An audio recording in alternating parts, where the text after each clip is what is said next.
The United States men's national team is set to take on Guatemala in the 2025 Gold Cup semifinals tomorrow, July 2nd at 6 p.m. in St. Louis, Missouri. The boys are coming off of an intense quarterfinal matchup against Costa Rica, where we were able to edge out a 4-3 victory in penalty kicks. We ended in regulation with a 2-2 draw, and now we advanced because Matt Freese was absolutely lights out in penalties. Hey everybody, and welcome back to the T26 channel, where we talk about all things related to the U.S. men's national team. And today we're going to preview the matchup between the United States men's national team and Guatemala.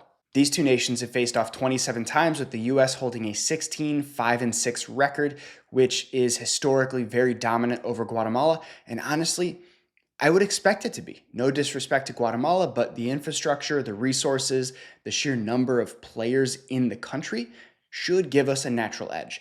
And while that is an absolutely amazing record in favor of the US, all of those results can be completely thrown out the window.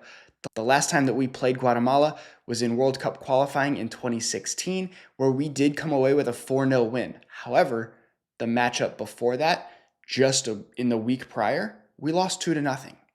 So right there, it shows that all of these matchups can come out and just turn things on their heads.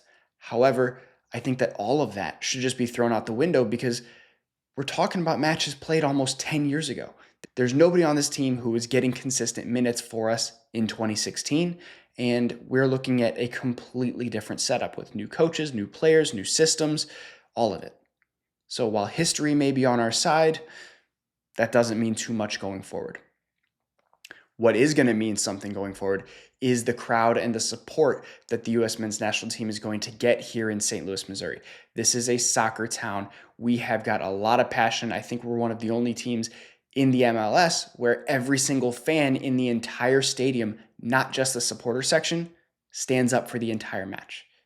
I expect that same atmosphere to come tomorrow for the U.S. men's national team. It should be a great atmosphere and a big advantage for the boys going forward.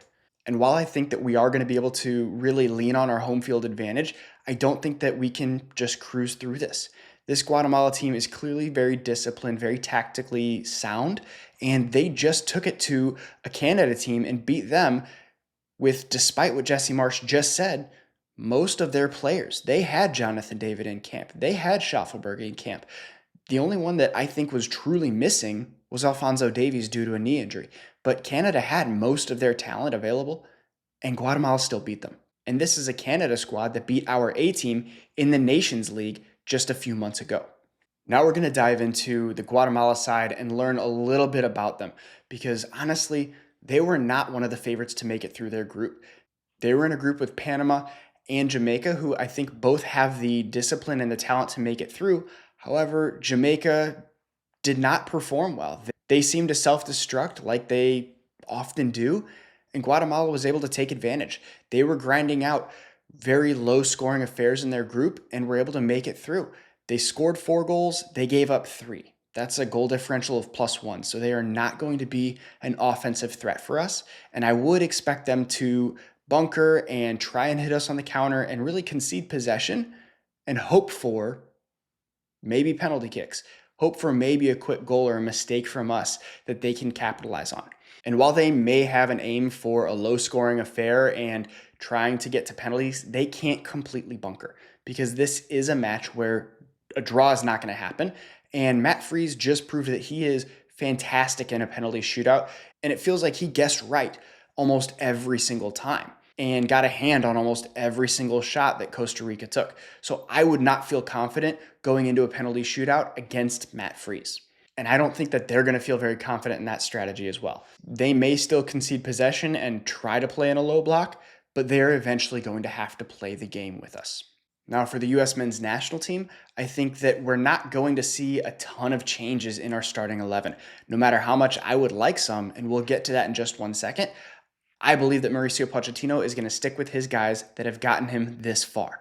And I can't blame him too much there. I have my own feelings, I have my own opinions, and the changes that I would make are going to be as follows. First and foremost, I think that Max Arfsten has to come out. We need to get a look at John Tolkin. He is more defensively sound, which we are going to need against Mexico. And Max Arfston just proved that he can be run at and split and beaten by a team like Costa Rica. A team like Mexico is really going to take advantage of that. I want to see John Tolkin, and if the plan is for him to start in the final, he needs more minutes. He needs to get his legs under him. Moving across our back line, I would like to see Mark McKenzie get another run out. Yes, Richards and Ream have been fantastic together. They have chemistry. They work well. However, I feel confident in our ability to win this matchup, and I want to give Tim Ream's legs a break. He's not 25 anymore. He is well on the wrong side of 30, and I want to, one, rest him so that he's feeling good and ready for the final, but two, I want to get Mark McKenzie minutes because Tim Ream is not going to be around forever. And McKenzie has had good glimpses, and I think we need to foster that partnership between him and Chris Richards. The third change that I would want to make is putting Jack McGlynn in the midfield next to Tyler Adams.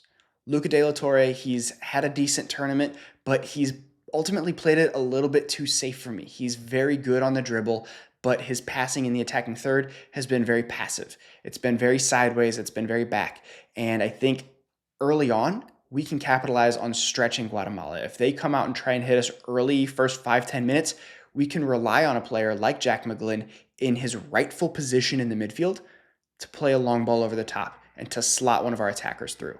I'm really excited for what he can bring, and I hope we get to see him. Moving forward, I would like to see Brendan Aronson get a run out on the right wing. I don't think that Sebastian Berhalter or Jack McGlynn in particular belong on the wing. It just doesn't fit their style, and Brendan Aronson has proven that he can be goal dangerous in this tournament. I think we need to take advantage of that. Malik Tillman stays at the 10, Diego Luna stays on the left. Those two players interchanging is going to be big for us moving forward. And then at that striker position, I've said it once, I'll say it again, I want Damian Downs. I want to see him get minutes. If he's not fully fit, give him 50. If he is, give him 60 to 70. Let him show us what he can do, because there was a couple of quick moments in that matchup against Costa Rica where he looked good, he looked dangerous, and he looked like he could combine.